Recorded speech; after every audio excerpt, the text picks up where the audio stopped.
we are going live.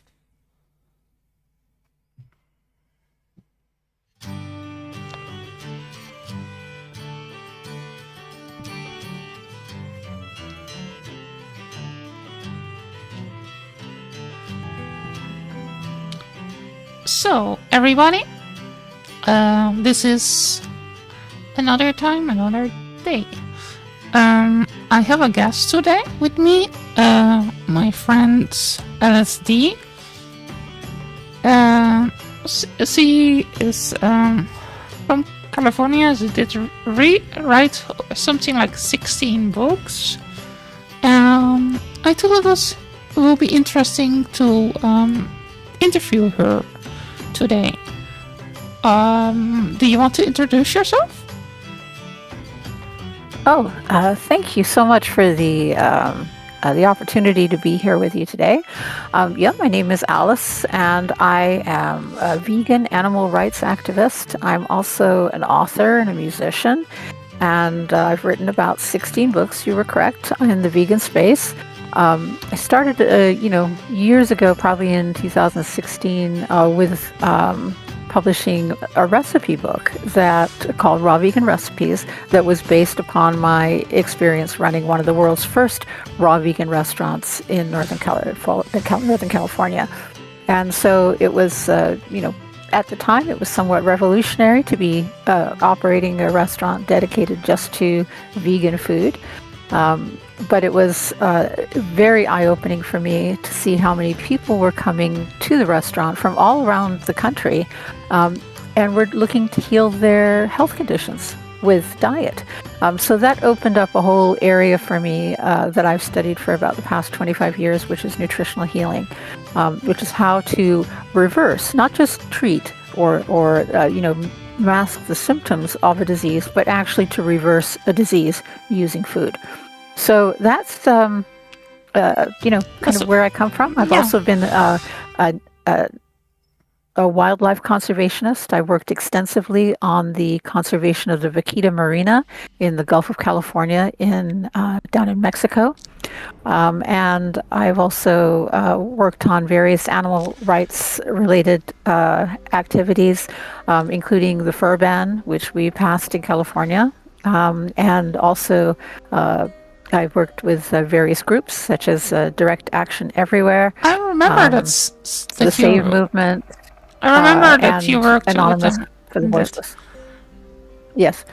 And I founded my own group called We Care About Animals, and I've through that group I've been moderating Facebook groups as well as doing letter writing campaigns and organizing the San Francisco event for the International Animal Rights Day that happened last June. So I've been involved in a lot of different aspects of the animal rights and veganism movements.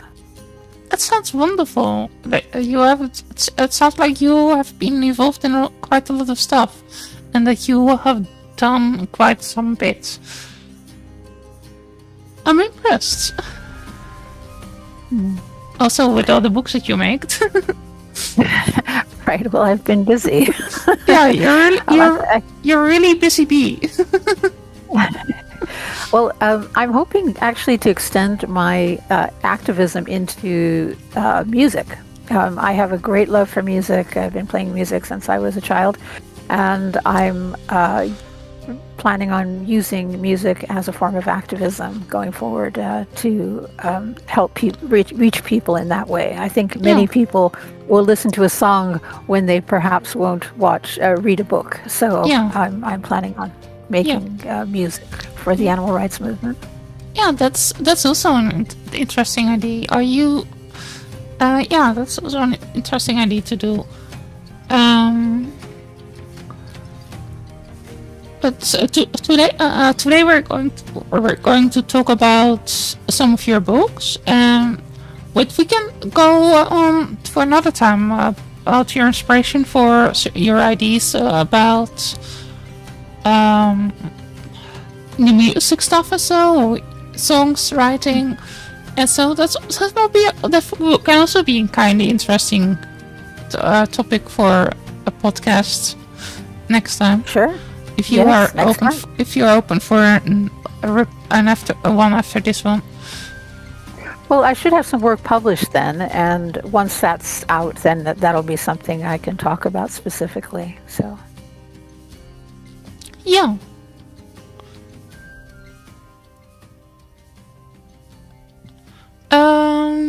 Yeah. First question.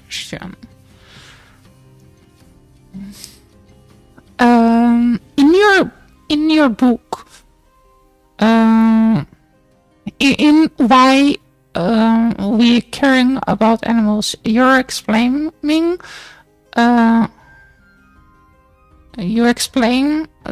to you think empathy is in intellectual or cultural. Okay. So you're asking about empathy, Yeah. and whether I think it's innate or cultivated. Yeah. Is that right? Yeah. Okay. Well, I believe empathy is both a birthright, in other words, something that we're born with, and also a practice. When we're born, we really don't see lines between species. Instead, we respond to suffering, to joy, and to connection. For example, a baby will cry when another baby cries, and they'll often show concern for animals instinctively. Like, for example, if they have if there's a dog in the family, they will be concerned if the dog is crying or whining. But as we grow, unfortunately, society teaches us to compartmentalize.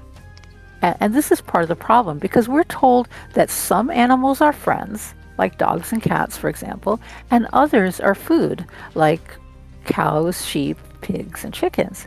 Well, that's not empathy. That's societal conditioning.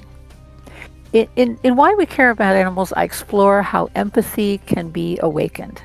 It's kind of like a muscle. If you don't use it, it gets weaker. But if you nurture it and strengthen it through education, reflection, and exposure to the truth, it grows stronger. I've seen people dramatically, just by watching footage of factory farming or reading stories about animal intelligence, like in my book, Why We Care About Animals.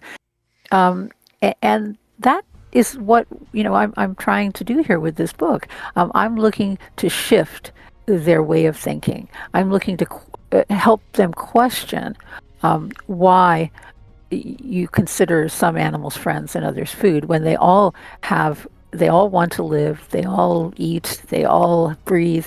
There's no real reason for that distinction to be made.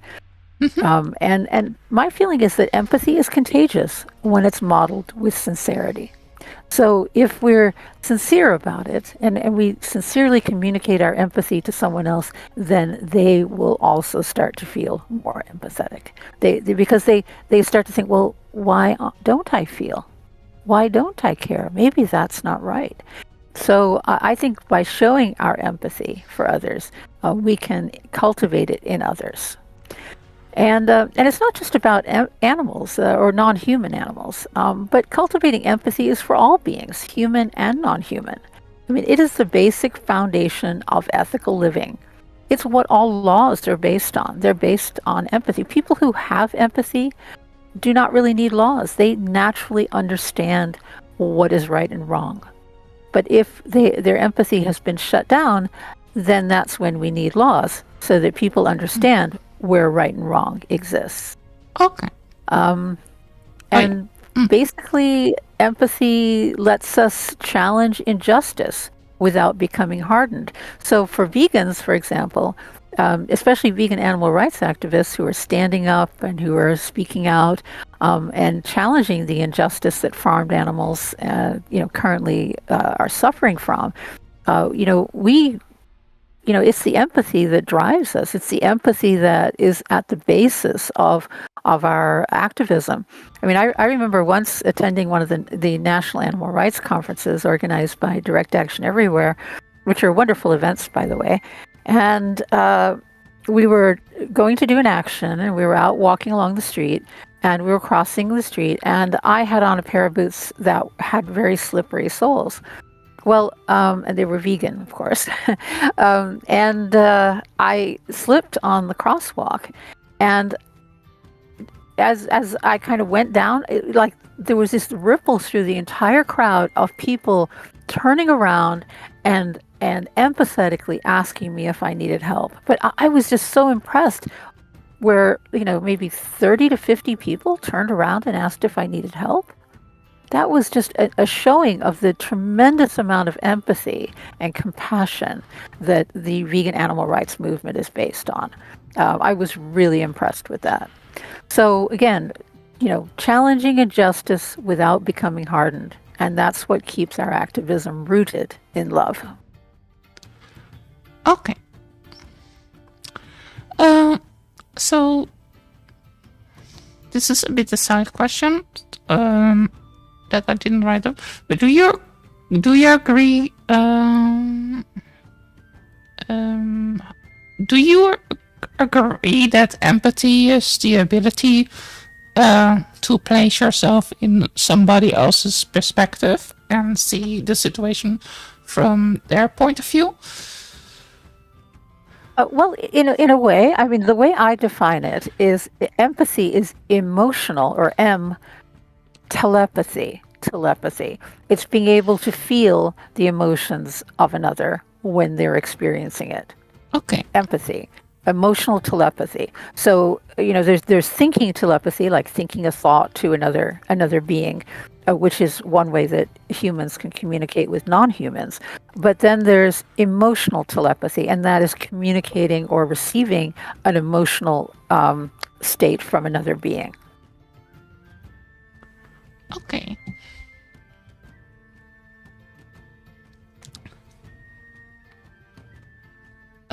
Okay, let's go with the next question. That I did right up. How do you balance compassion for animals with activism activism that challenge deep ingrained cultural norms? Well, I'd have to say that that's probably one of the hardest parts of being an ethical vegan in modern society. You're constantly walking a tightrope between truth-telling and compassion. The cultural norms we have around us are very powerful. They shape identity, tradition, and even our family bonds. Challenging them can feel like betrayal to other people. So, people can say, oh, she went vegan. Oh, she's on that side, as if there's offense. And I think that really, people have to keep in mind that staying silent is complicit in the violence that we know is happening. So I think in one of my books, Why Vegan, which was the first book that I really wrote about ethical veganism, I talked about the importance of tone when you're speaking to others or speaking in public. Activism does not have to be hostile. In fact, many of the groups, I think all of the groups that I associate with, are advocates of nonviolence, nonviolent direct action. So again, activism does not have to be hostile. It can be invitational. I often use things like storytelling, personal healing, gentle questioning as methods to try to, bring other people around to my way of thinking. For example, instead of, yelling out and, meat is murder, which of course it is, but, that can often put people on the defensive if they're eating meat. I might ask them, have you ever looked into how animals are raised for food? And that sort of questioning opens a door and gets them to think rather than slamming one and getting them to turn away after they've become offended. So I think tone and especially toning down the hostility in your activism is very important. And inviting people into veganism, inviting them in, helping them become aware and facilitating that.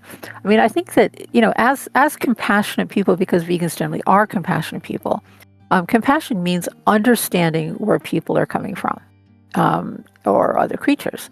So, compassion with passion. Many people are trapped in systems they did not choose, dietary systems they didn't choose.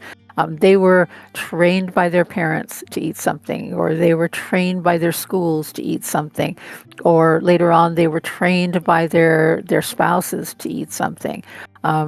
Also, there's things like economic pressures. What can you afford to eat? Cultural expectations. What are you expected to eat? And then just plain old dietary misinformation put out by industries that make money from selling animal products to you. Mm-hmm. And this misinformation is serious, and you really have to consider the source it's coming from, because it can dramatically affect your health. And that is part of my studies in nutritional healing. I deal with that topic. Anyway, regarding the compassion versus cultural norms, I try to meet people where they are without compromising the truth.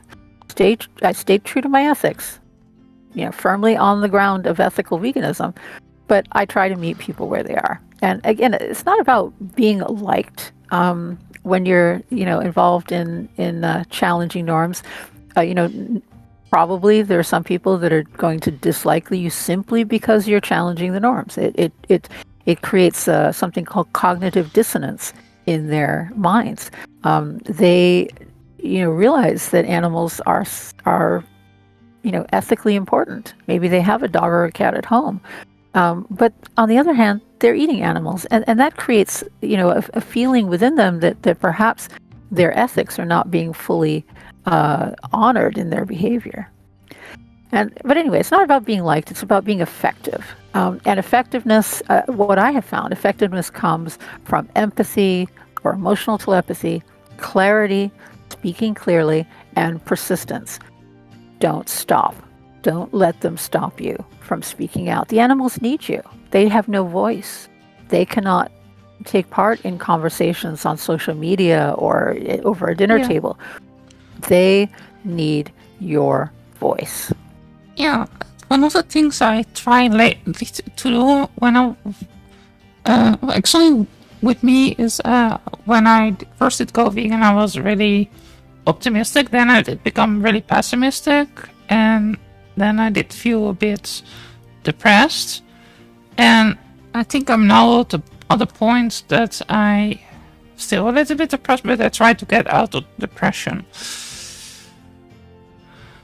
I think a lot of people go through those stages, and I think you've explained them very well.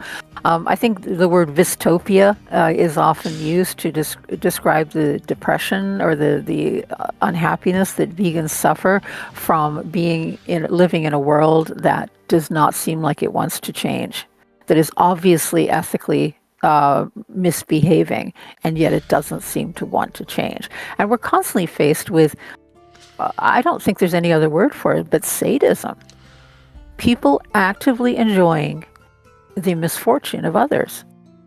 When you say, pigs are highly intelligent, you said, but bacon tastes so good. Well, when you enjoy the misfortune of someone, obviously, a piece of bacon is the misfortune of the pig that it was chopped out of. You're basically being sadistic. And that word is very potent in the English language. It's so potent that it's rarely used. We even often use a German word for that, just so that we don't use the word sadism. We use a German word called Schadenfreude, and again, it's taking joy in the misfortune of another. Okay, and it's a dark emotion. Okay. It's one of those, I wouldn't call it a virtuous emotion. Okay, I didn't know the US was using German words to describe certain emotions. Well, I think it's because they don't want to use sadism. They don't want to say that word. It's almost like it's a taboo word. But that's really what's going on with people who eat flesh and enjoy eating flesh. It's sadistic. It is sadistic to enjoy something that causes another harm. Yeah. So, I see. Yeah. If you look from animal's point of view, it is indeed really sadistic. If you look it from, and I think that is something also a lot of people seems not to want to do. Start looking from from the victim's point of view, instead a lot of people seems to want to only look stuff from their own point of view. Right. And it's a very selfish thing. It's very selfish to eat another being's flesh and enjoy it. I mean, it's like if you don't have to do it, and anyone who lives near a grocery store they can afford to shop at these days does not need to eat meat ever in their entire life. You know, if you don't need to do it and it hurts another being, doing it is just unkind. It's mean. It's evil. It's evil. It's actively doing something that is unethical and that harms others. So I think we need to move away from it as a culture. I mean, that's the basis of ethical veganism. Yeah. Is just, let's, harming animals unnecessarily is wrong. Yeah. Exploiting them unnecessarily is wrong. Yeah, I'm completely agree. I think it is really bad what we do to animals. I mean, otherwise I was not vegan. I also think we also need to learn how to think from outside our own perspective. That's why I was asking how you describe empathy also a bit earlier. Well, I think having empathy does allow us to do that. If you lack empathy, it's harder. You have to kind of mentally figure out, well, what would I feel like if I was in that position? And this is kind of the basis of the golden rule, is putting yourself in the position of the other, putting yourself in the factory farm, putting yourself in the farrowing crates that the female pigs are forced to live in order to when they're having babies. It's put yourself in the in the battery cages where the chickens are living on top of each other.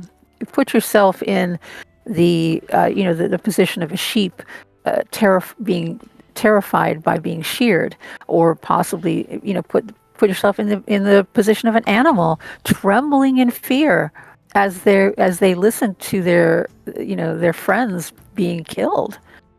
I mean, just put yourself in those positions and tell me,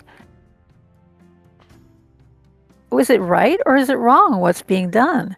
I think it's very clear. The golden rule is so crystal clear, and it's the guiding rule of ethics. Interpersonal ethics are guided by the golden rule. That's how we figure it. Now there's another rule, which is the platinum rule, but that requires communication, so it's a little hard to use with animals if you're not telepathic. So the idea is that with the platinum rule is that you do unto others as they want you to do unto them. The golden rule is just do unto others as you want them to do unto you. So it's the platinum rule is really more appropriate, but it's harder to do if there's no communication. One of the problems I think with the golden rule is that at least with some humans, they want to be abused. I mean, some humans are masochists, so masochists. I think it's really hard to talk about certain things with a masochist. Yes. Well, they might enjoy the suffering that animals are going. They might like being trapped. They might like being beaten. They might like being castrated. But most people aren't that way. Most people say, "Oh, gee, I don't want to be trapped. I don't want to be castrated. I don't want, without anesthetic. I don't want to be slaughtered." There's Yeah, most people would respond that way. yeah, with those kind of things, isn't it true? And most people don't want that. Most people don't want to be castrated, or beaten, or whipped, or want to suffer emotional pain. And some people might say, "Oh well, hey, I had a I was had a hysterectomy. It wasn't a big deal. That was good for me, And I'm like, well, but think about it. How would you like if someone had like anesthetized you and forced you to be trapped you, anesthetized you, and then took out your reproductive organs without permission? How would you feel about that? How would you feel about that somebody did that to you? And then they're like, oh, well, I guess I had the choice. Yes, they had the choice. That's the thing is, it should be a personal decision, castration. It should not be something that's forced upon you. Yes. So, okay. Let's go continue with the next question on the list. Sorry, I did drift a bit off. So the next question is, what inspired you to write your book, Vegan Cats and Dogs? And how do you navigate the ethics and nutritional complexity of feeding companion animals a vegan diet? Oh, well, this is a very controversial topic, even among vegans. And I think the title of the book is Vegan Dogs and Cats, just for clarity. It is a very interesting book, and it arose out of a Facebook group that I started because we were seeing that there was a lot of misinformation being spread on the internet, especially on Facebook, about feeding dogs and cats a plant-based diet. And because I'm a scientist and so I know how to do scientific research, I thought people were focusing too much on ingredients instead of nutrition. Nutrition, plant-based nutrition can be applied to virtually any creature. It's a simple matter of getting, the appropriate amount of protein, the appropriate amount of carbohydrates, the appropriate amount of fat, which are the macronutrients. So you get what they call the macronutrient ratios for a particular species. And then making sure that all the micronutrients, the vitamins and the amino acids, any micronutrients that the creature needs, making sure that those are also covered. So usually with a plant-based diet, you're looking at balancing. You take a look at the optimal macronutrient ratio for a species, and then you look at the micronutrients that the species needs. And of course, it's adjusted for body weight and so on. And you put it together, and that's plant-based nutrition for any species. I mean, you could take any carnivorous or omnivorous species, and it's important to note that dogs are omnivorous. This is something that is often misunderstood, mainly because wolves are carnivorous, and people think, okay, therefore dogs are carnivorous. No, dogs are omnivorous. They have lived with humans for so long, and they've evolved beside humans, living on primarily the sort of diet that humans lived on. And they can convert beta-carotene to vitamin A, which means that they are not an obligate carnivore in the wild. Now, not that they live wild, but they can live feral. Now, cats, on the other hand, are a bit of quite different in that they are actually obligate carnivores living feral.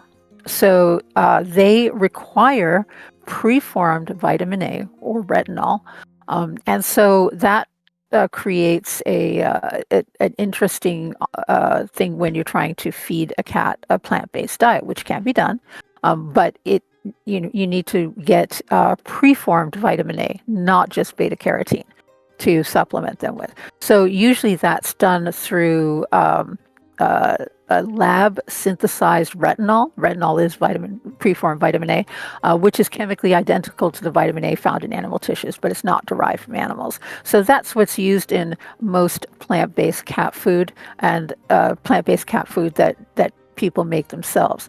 And there's usually two routes to approaching this. One route is going with I'm just going to buy a plant-based cat food. That's the easiest one, right? It's similar to going to your store, but usually you have to order them online.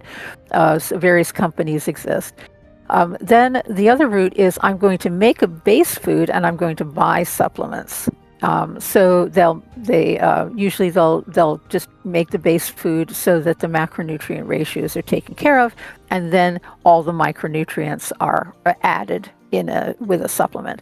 So you could say supplemented homemade food, and that works for a lot of people. Either one of those is going to be reasonably good for your cat or dog. And so I think you asked a little bit how did I get inspired. Well, I'd have to say that I was in a place of deep ethical discomfort. I was living a vegan lifestyle. I was advocating for animal rights, and yet I was buying a dog food that had meat in it for my dog, and it really felt like a contradiction, and that I was basically killing one animal to feed another, and I just didn't feel totally good about it. I mean, I was trying to go for meat byproducts or things that would ordinarily be discarded if they weren't used, but anyway, it still felt like I wasn't really living a vegan lifestyle. So I started doing this research, and I shared a little bit of the results of that research with you earlier. I was asking, could dogs, maybe even cats, thrive on a plant-based diet? And, fortunately, my research answered the question. Yes, they can. Both species can thrive on a plant-based diet. As long as you're taking care of the vitamin A, there's also a nuance with cats, is that they are used to eating high protein diets, which have result in high low urinary pH. In other words, their pH is more acidic than a creature that eats a low protein diet, which is normal because proteins contain a lot of amino acids. So the more acid, the more acidic the urine. Cats, however, if they eat a plant-based diet, they are susceptible to having overly alkaline urine. And what this can do is it can create urinary crystals that can clog up a cat's urine flow. So this is a serious condition, and you have to be able to figure out how to get rid of this or to prevent it. And one way is to do testing. You test the cat's pH and keep it within normal levels. And you can adjust the cat's urinary pH with clog up cranberries. So cranberries are used when feeding cats to increase the acidity of their urine. It's also good used in humans if you have like a urinary tract infection or so on. You can reduce the alkalinity and increase the acidity of your urine by eating cranberries. So that's a little trick that I picked up along the way. I think really the key. So that's I should also mention that in dogs along the way, there's been an exciting. There's a very exciting example. One of the Guinness Book of World Record holders was a 25-year-old border collie called Bramble. Oh yeah, I remember this female that. dog was fed. Yes, Bramble was fed a plant-based diet. So there's some indication, some anecdotal indication, as well as some research that plant-based diets may not just be healthy for dogs and cats, but they may be substantially healthier and may lead to increased longevity, much like we see in humans eating a plant-based diet. Yeah. So again, the key to keeping your cats and dogs healthy on a plant-based diet is working with holistic vets or doing the research yourself, monitoring their health, and never compromising their well-being for your vegan ideology. At the end of the day, they have the right to be healthy too. So, make sure that you're taking care of their health and monitoring them. And the results have been good. The Vegan Dogs and Cats group that we operate, it's a private group, so you have to join to see the results, because we find that a lot of people react badly to the concept of feeding a dog or cat a plant-based diet. They get very angry and they yell at us and they call us all sorts of insults, and it's obviously some cognitive dissonance on their part. responding here. They think that they call us we're mistreating animals, and I'm like, no, no, no, no, no. We're talking about feeding dogs or cats a well balanced, nutritionally adequate, species specific diet. We're not feeding them, like blueberries and ice cream, or blueberries and vegan ice cream, or something like that. We're feeding them the right macronutrient ratio and the right micronutrients for optimal health. Yeah, so we are not feeding dogs and cats dates and bananas and avocados. Yeah, and it's not that the dog can't occasionally eat those things, but a little bit of avocado. Yes, a lot of avocado is not good for dogs. I think that's famous for not being good for dogs. Yeah, but a little bit of avocados, that's not a problem. It's a treat, occasionally. Yeah. My dogs, for example, are trained from birth to get treated with carrots. Okay. They love carrots. They think carrots are great. I chop carrots up into little pieces, give it to them, and it's for them it stretches their teeth. It's got some beta carotene, which they can successfully convert, even though cats cannot. And it's a nice thing for me to give to them. So I think that the other thing they like to eat as treats are things like corn chips or something. Not that I feed them a big bowl of corn chips, but those are snacks. Those are treats. They like peanuts. They like there's a lot of things that I eat that they're happy eating as well. But dogs, unlike humans who kind of thrive on a variety of foods, dogs can eat exactly the same food with tremendous gusto every single day for their entire lives. It's kind of bizarre for us because we're used to more variety in our diet. Yeah. But if you think about it, in nature, they're stuck eating one thing: flesh. Yeah. Flesh and maybe some grass and some blueberries. Yeah, maybe some leaves. Yep. Their stomach. My dogs do graze, and I don't think they do it just when they feel a little ill. They do it with gusto. It's kind of funny to let them out, and the grass is grown in the springtime, and they're all out there. They look like goats. They're all eating grass. I'm like, wow, that's really interesting. So you do you think dogs in the wild do feral dogs also eat grass sometimes? I'm sorry. I have to say, given that our dogs do it so regularly and with like as if they're supposed to be doing it, they don't again, it doesn't look like it's something weird, but they all do it instinctively. Okay. I'm thinking that it's got to be a natural behavior, and probably for some good nutritional reason, maybe to give them increased digestive throughput. But grass is really nutritious. Grass keeps cows alive. I mean, that's a lot of nutrition in grass. In fact, it's you can juice grass, and wheatgrass juice is a famous a nutritional supplement. So I imagine it's probably for a combination of nutritional and roughage reasons. So okay, but they do it, and they do it enthusiastically.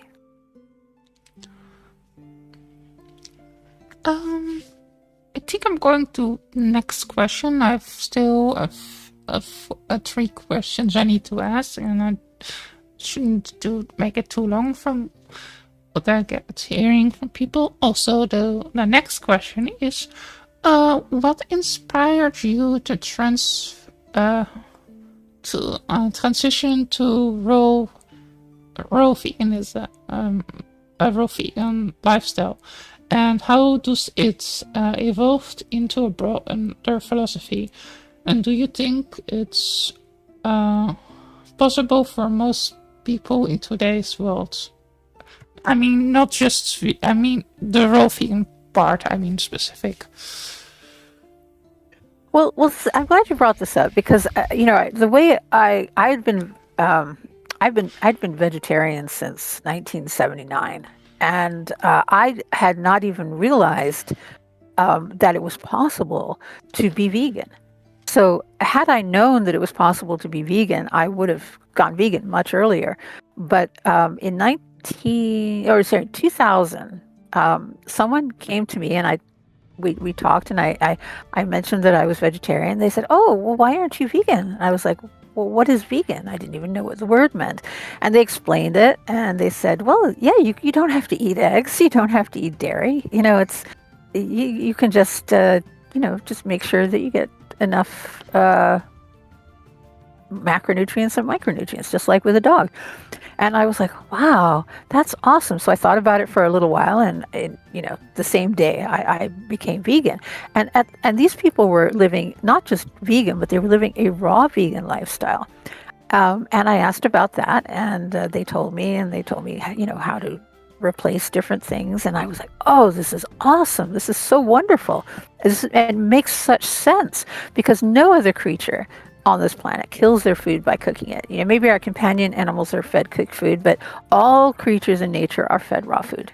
That's what they eat. So why are we eating cooked food? Really, it's just a very odd thing that our species does. And it has to have, just as a scientist, I know that it has to have some implications. I mean, we can see the change in our food when, for example, to use a non-vegan example, we can see an egg change from runny to solid when we cook it. Well, if that's changing so dramatically, what else is changing? And we know now scientifically that when we cook food, we substantially diminish the amount of B vitamins in the food, as well as C vitamins. Which vitamin C is our immune system, and the vitamin B complex has a whole series of implications for our neurology and for health in general. And so by cooking food, we're diminishing those elements. The other thing that cooking food does is it denatures enzymes. Well, enzymes are part of our body's mechanism to catalyze reactions in our bodies. It's a very important part of their proteins, and they're a very important part of our biochemistry. And when you denature an enzyme, it no longer works. It no longer catalyzes the reaction it was created for.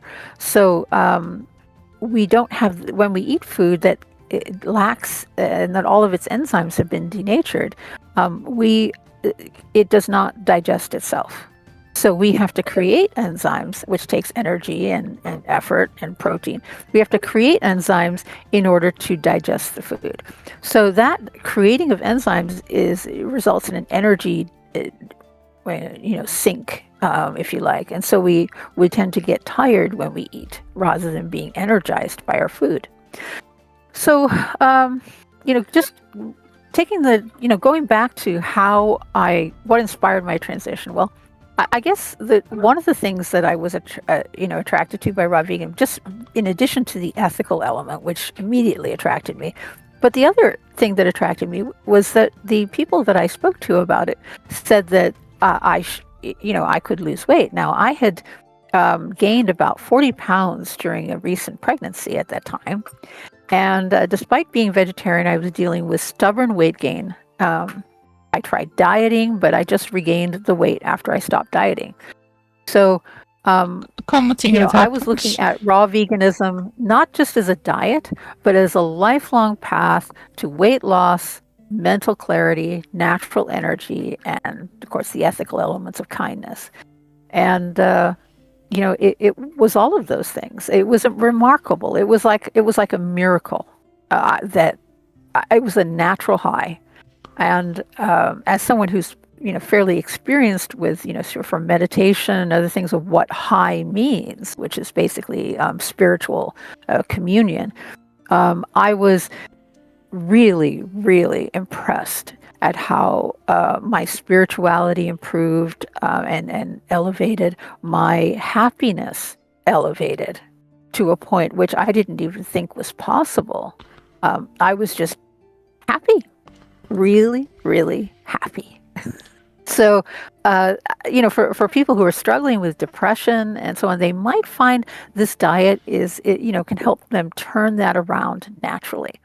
For those who are looking to lose weight, for those who have a mental fog, for those who lack energy, and for those who just want to be kind and live a very natural lifestyle for their species, because of course cooking is unnatural.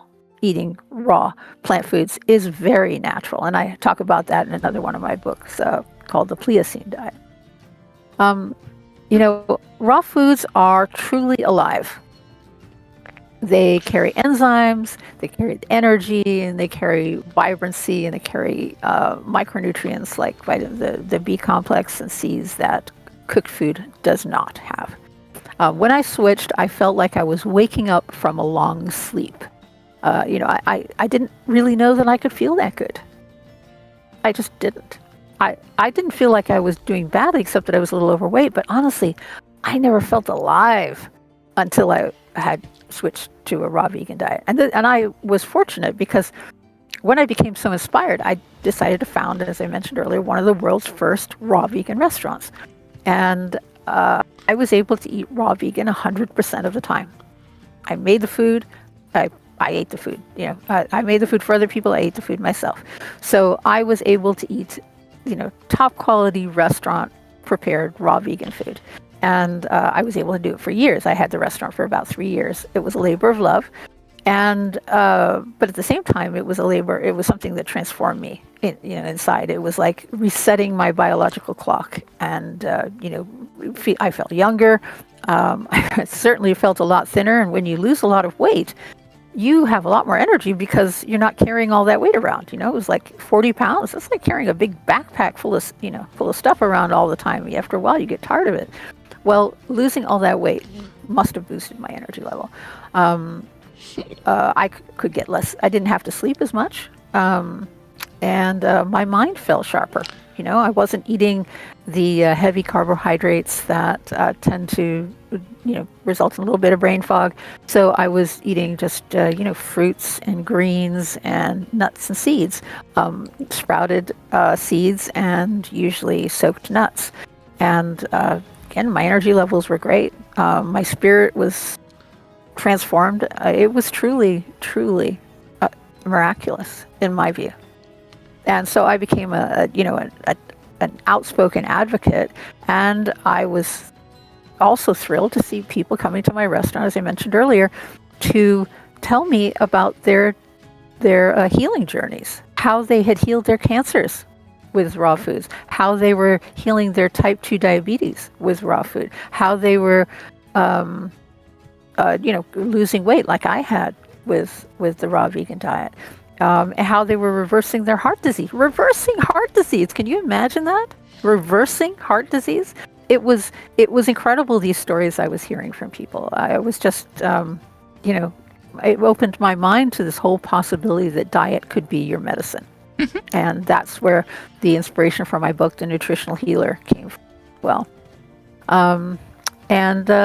over time, it really became a philosophy with me. There was simplicity, nonviolence, and connection to nature. That's really what it's about. Simplicity, nonviolence, and connection to nature. And I wrote three books really on the subject. I have Raw Vegan Recipes, which are all the recipes, the original recipes from my raw vegan restaurant. And it also has an introductory section that introduces the raw vegan diet and nutritional pyramids. The whole thing that you need to understand, food combining, everything you need to understand before you make the recipes, like how to set up your kitchen, micronutrients, that sort of thing. So it's actually an entire manual. It's not just recipes; it's the manual. You can buy just the introductory part if you want to get your recipes somewhere else. You can buy just the introductory part in my Why Raw Vegan book, in which I talk about the reason for going raw vegan, and then I talk about how you go about doing it. So, I like to emphasize the accessibility of this diet because a lot of people weren't in my fortunate position to be having a restaurant to obtain my food from. You're going to have to do all this stuff yourself. But in reality, you don't need fancy equipment or exotic ingredients. You just need to be really intent on doing it. You need to educate yourself either by buying one of my books or buying any of the other books out on the market, doing some internet research, asking your AIs. And you need support. And I founded a Facebook group. It's now got over 50,000 people, and actually you're helping me with it. You've been helping me with it for a long time now. If I'm online, I go sometimes over the people that join. Oh, perfect. Thank you. I've been very grateful for the assistance in case I'm busy or Yeah, focused on something else to have someone backing me up. So I'm really grateful for that. yeah. It's But it's got about 50,000 people in it now, and the people over and over and over again. When every time they're joining, and you've probably seen it yourself, they say, "I'm using raw vegan diet for healing. I'm feeling sick. I've heard that raw vegan can help for healing." And I can't believe the number of people that are coming into the group. Talking about healing themselves with this diet. And the cool thing is, if you want support, Facebook groups are a great place to find support. You can join a group like this and you can get recipes, you can see case studies, people talking about their experience, and you can ask questions, in case you're having a problem, you want people, get advice. So really, it's a great place to get support if you're not getting that in your local environment. So I think raw veganism is possible for most people. I think we need to dismantle some of the barriers to it. We need to try to eliminate the food deserts, which is places where you can't get raw vegan food within a reasonable traveling distance. We need to get past the misinformation. Obviously, it's more than adequate. And whatever cultural resistance there is to leaving food in its natural state. I mean, that just seems like, why wouldn't that be a good idea? Anyway, that's why I write, teach, and advocate for raw veganism. I want to be real clear. This is not an elitist thing. This is food for the masses. It is revolutionary in its simplicity. It is absolutely healthy for humans and the most natural thing we could be doing for ourselves, planet, saves energy, etc. Yeah, for myself, I'm not raw. I'm not thoroughly raw. I think most of the time I start with some thing with fruit, and then I think I'm around 30% raw at the moment.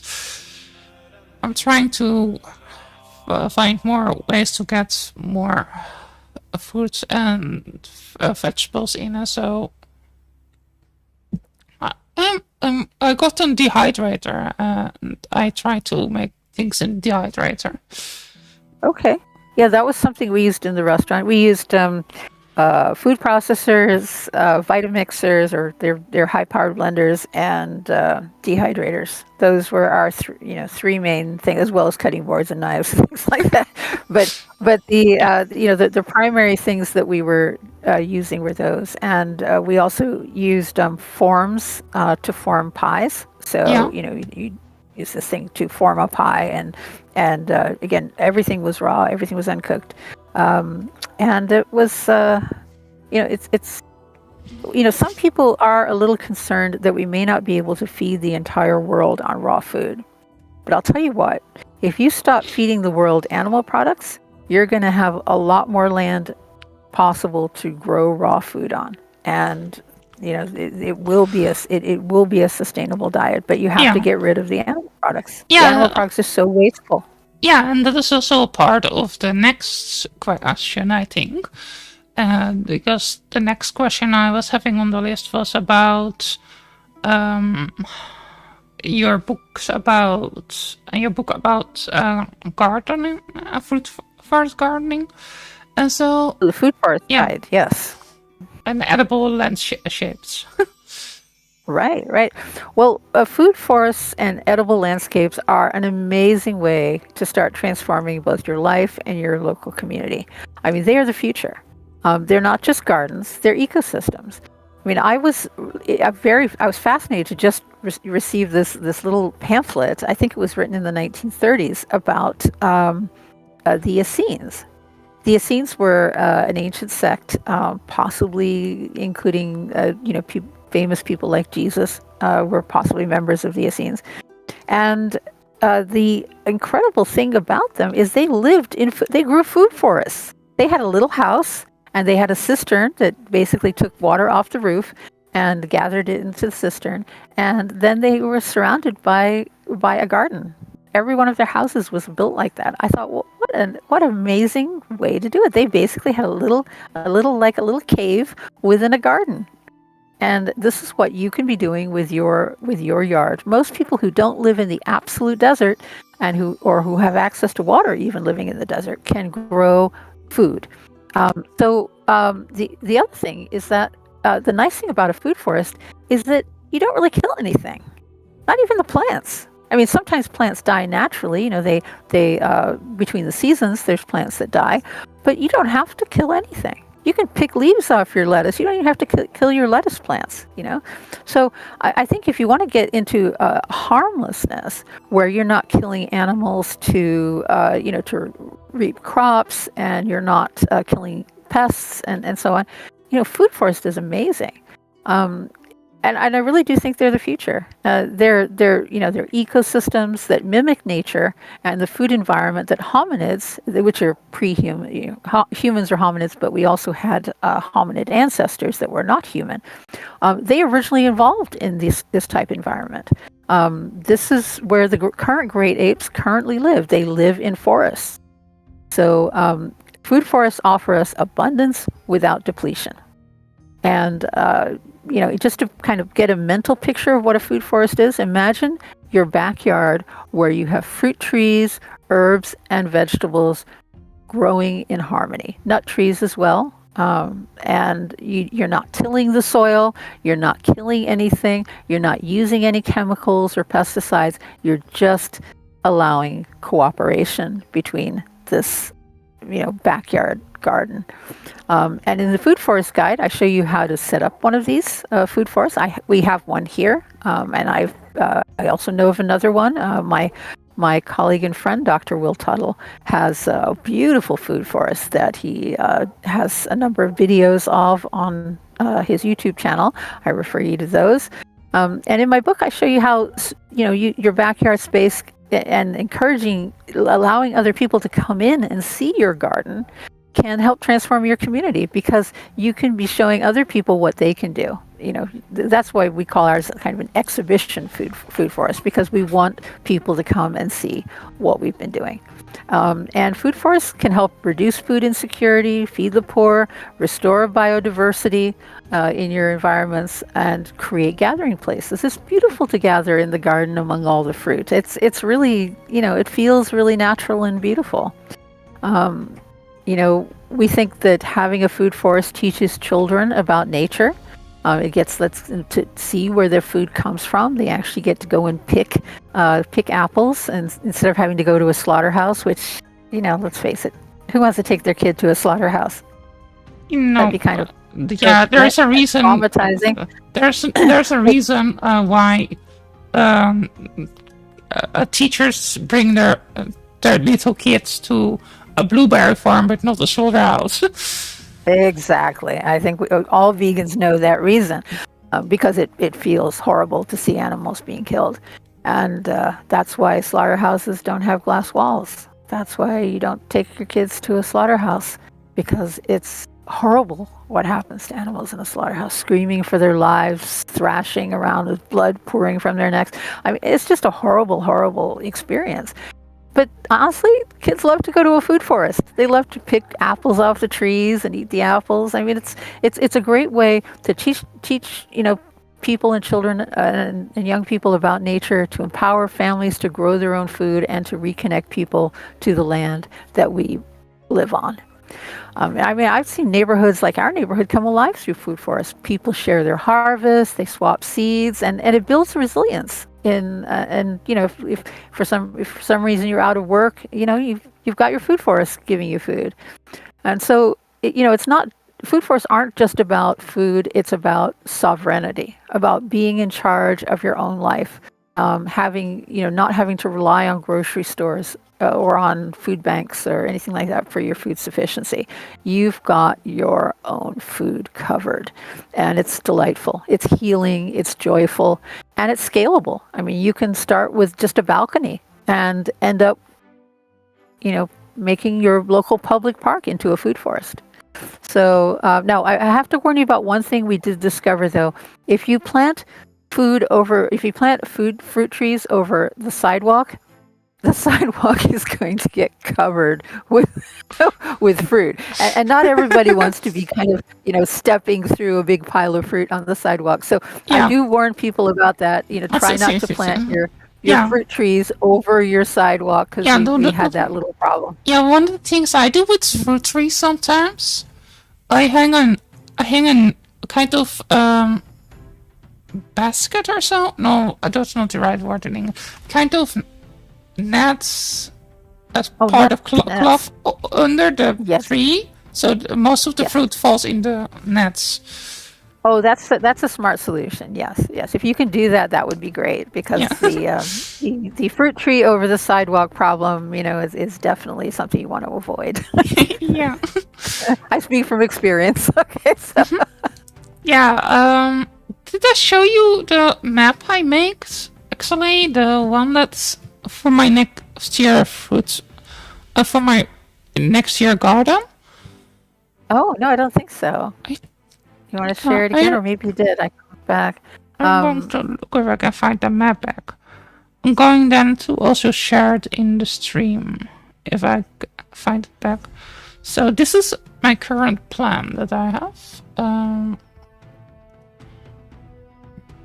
Going to I know you've been working on a garden yourself, right? yeah Oh, I see. Okay. Oh, yeah, that's very well thought out. Nice. Oh, and those are all trees there. I didn't know you yeah had trees. yeah. That is my. Wonderful. I got a slightly bigger part of garden Oh, next year. So I'm well, great. Congratulations. yeah, I got around I think around 6%. Yes, around 60% bigger than what I was having. Because So are all those trees, one of those trees are all new for you, or oh the trees are the big fig the fig on top. That one is from my old garden, and yeah, we are trying to transplant that onto the new garden. oh, okay. Okay. I did already. I already break the roots a little bit, so it's easier to transport. So some circle around it, and then in the winter, if all the leaves fall from the plants, then I can.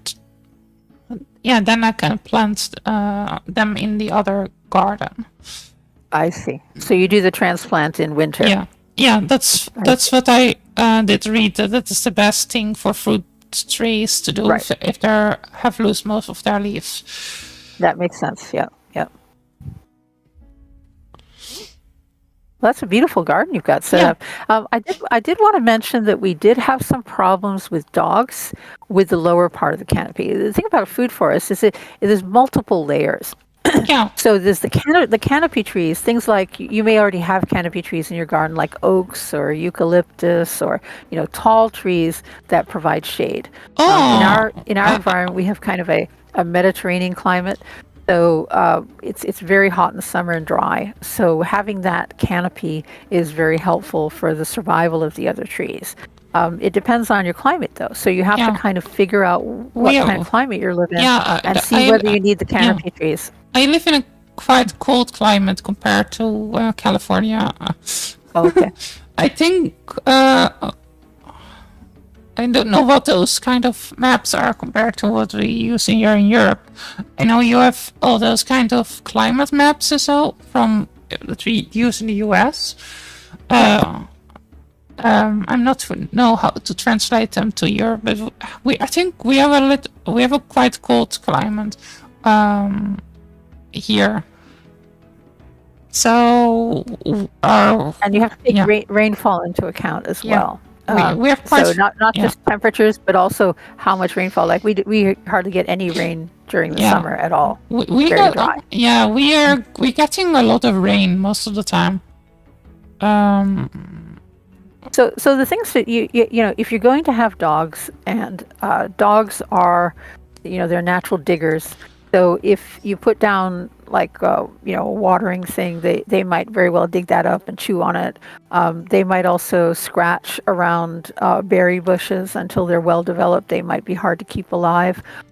So you might end up having to do things like what we've transitioned to is, rather than having things in the ground, for the undergrowth area of the forest, we put things in pots.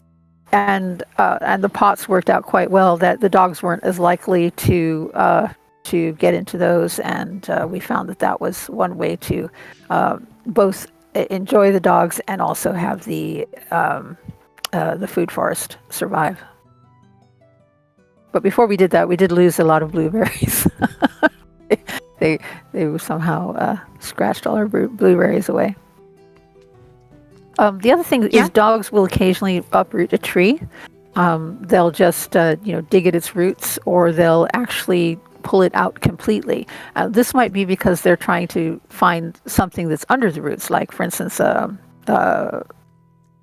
groundhog or some other type of creature that is living in the ground, or a mole perhaps. So the dogs might be scratching in order to digging in order to get those animals. So we sometimes have to put a skirt or a protective fence around the trees when they're young.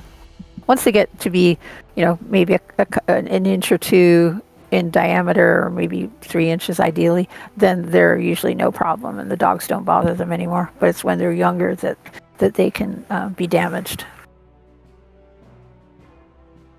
Okay. Let me think. What's out of the last question I was having for you? What are some of the what are some of the lifestyle changes that from what you can do for the planet that you think are most impactful, and yet they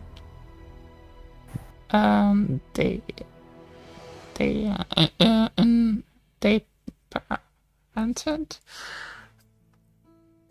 Yeah. Okay, so lifestyle changes. So my book, What You Can Do for Your Planet, it really talks about the things that you can do personally to improve the environment. So it's my environmental book. I found it that a lot of people will come to a vegan lifestyle, or let's call it a plant-based lifestyle, because they are concerned of the planetary impact of animal agriculture. So they're basically boycotting the harms that animal agriculture does to the environment. And so probably one of the most impactful things you could possibly do is go vegan, or consume a plant-based diet. But there's other things you could do as well, and I think there's change doesn't have to be dramatic. Small shifts in your behavior ripple outwards. Going plant-based, telling your friends that you went plant-based, that's a ripple. That has a ripple effect. Saying why, saying what, talking to them about the facts that influence your decision. Another thing you can be doing is things like reducing plastic. Straws, for example, are environmentally damaging. They also harm animals, sea animals, and so on. But also plastics in packaging, clothing, and household goods. These days, plastic is everywhere. When I was young, there wasn't any plastic. Now, plastic is everywhere, and it's pretty toxic to humans, and it's toxic to our environment. It's not something that we want to be encouraging or wasting. I advise switching to reusable containers, using natural fibers, things like cotton, linen, hemp, that sort of thing, natural fibers, and shopping in bulk. Shopping in bulk means you're not in the bulk bins, means you're not using hard plastic containers for your food. And reusing your containers as much as possible, right? Yeah. Another thing you can do, and we've talked about that extensively, is growing your own food. Hey, get that food forest planted. Even if starting on a small scale, growing some herbs on a windowsill gets you into the process of gardening.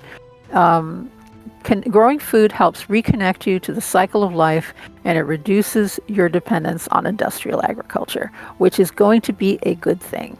That is one good thing that you can do for your planet is taking charge of your own food and reducing your dependence on large-scale agriculture, whether certainly animal agriculture, which is the worst for the environment, but even plant agriculture, and focusing on being self-sufficient food-wise. And one of the things I think is really underappreciated is questioning consumerism. Think about it. Mhm. Do you really need that new gadget that was on television? Do you need that fast fashion? Do you need that new car, that pharmaceutical drug, that impulse purchase? Chances are you don't. You need very basic things. You need air, you need water, and you need vegan food. Everything else is extra. Maybe a shelter, somewhere to sit. Maybe you need clothes. That sounds kind of optional. I know some people think that it's optional, but really you don't need that much things. And buying secondhand clothes, buying secondhand cars, trying not to always. Trying not to impulse purchase, going for herbal medicines instead of pharmaceutical drugs. This is a part of a more natural lifestyle. So question consumerism. Question the ads you see on television. Ask yourself, do I really need it before you buy something? And focus more on what you need than on what you want. Living simply isn't really deprivation, it's liberation. It frees you up from having to take care of a bunch of things that you never really needed. It gives you more space to live in and less space to store things that you need to store things in. You end up with more living space. And this frees your time, energy, and resources for the things that truly matter. Spending time with your family and your Hobbies. Taking care of your puppies, your spiritual practices, whatever that truly matters to you. For recognizing your purpose in life and being able to fulfill that purpose, and spending all your time, buying things and then storing them and trying to keep them in good shape and all that stuff. It's a huge waste of time and effort. Focus on what truly matters. Look within for spiritual guidance and teaching. Okay.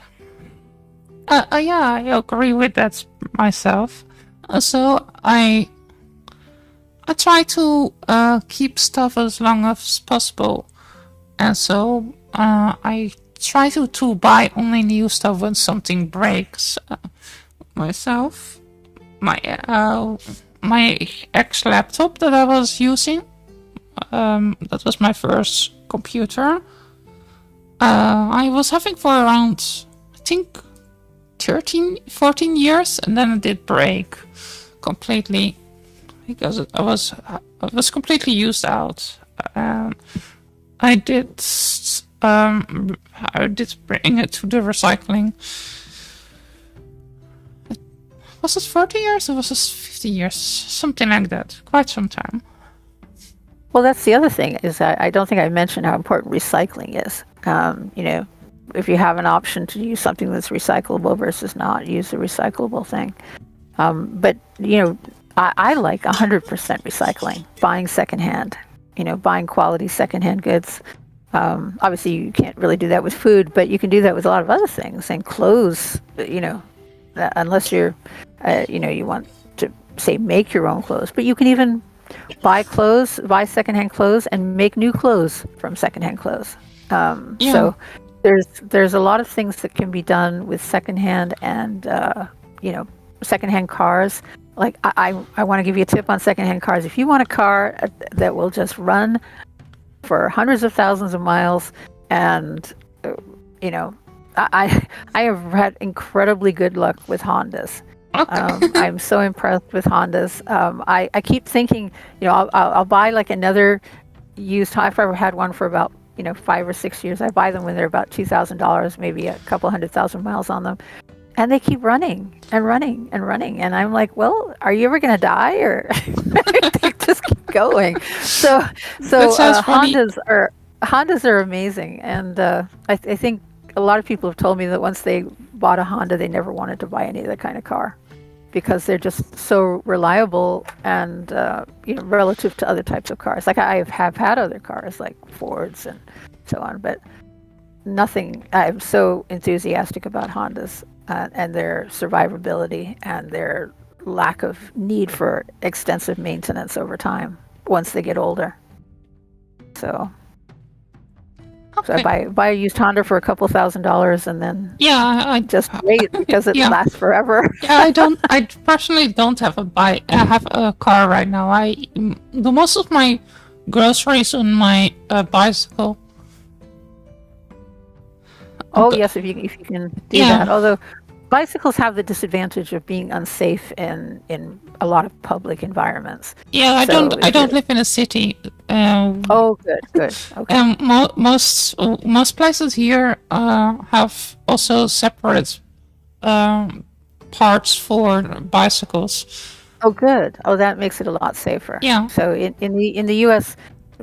People are often not expecting bicyclists, even if there are bicycle lanes. So it can be very dangerous to be riding a bike on if you're sharing the road with a car. yeah. In countries like Belgium, and the Netherlands, and Germany, and so most people have a bike. Some people have two. Some people have also three. Good to have a backup, right? Yeah. Good to have a backup. If you will need to go to the repair shop, I also have a little thing for that I put behind my bike. I don't know what the word is for in English. In English, maybe you can help me with that. What is it? A basket? It is a little thing that you put behind your car, behind your bike, and you can put stuff in it. Yes, I think it's kind of the equivalent of saddlebags or something. It's Yeah, two it's bags bigger. that you put on the Yeah, back. Yeah, you put it on and your then wheel. You connect you it to put a the wheel. basket on the front and connect it to the wheel. Okay, and it helps you carry your groceries home. Yeah, I can put 40 kilograms of stuff in there. My goodness, that's a lot of weight. Yeah, 80 pounds. Wow, not 80 pounds. over 80 pounds, right? I don't know how much that is in pounds, but I think 88 pounds, I think. yeah. What 2.2? Yeah, 2.2 pounds per kilo. it was 30 pound, 30 kilograms. So I think that is. 30 kilograms. Yeah. That's what I did try already. I've put whole box of kakis and mangoes in there that I got from the market in the summer, nice. and also persimmons. Yeah, a lot of persimmon. Persimmon time is coming soon. I really. That brings up something I was going to mention, and that is that farmers markets. Shopping at farmers markets where the food travels less distance to get to you. Not only is the food generally fresher, but it might be organic, which would be nice, and it's also very probably traveled less distance. So Okay. I think that's a good thing. Fresher, probably organic, and traveled less distance. Those are all good things from an environmental standpoint. Let's look how long is the stream right now. The stream is now 1 hour and 18 minutes. So that's a bit longer than I was expecting. Well, sticking with the interview about your books was going to be 1 hour host, but I hope you were having a nice time with me here interviewing you. I hope I did a good job with the interview. I was a bit nervous because I have never done one with points or so where to focus on. Most time in the past, I was a bit all over the place.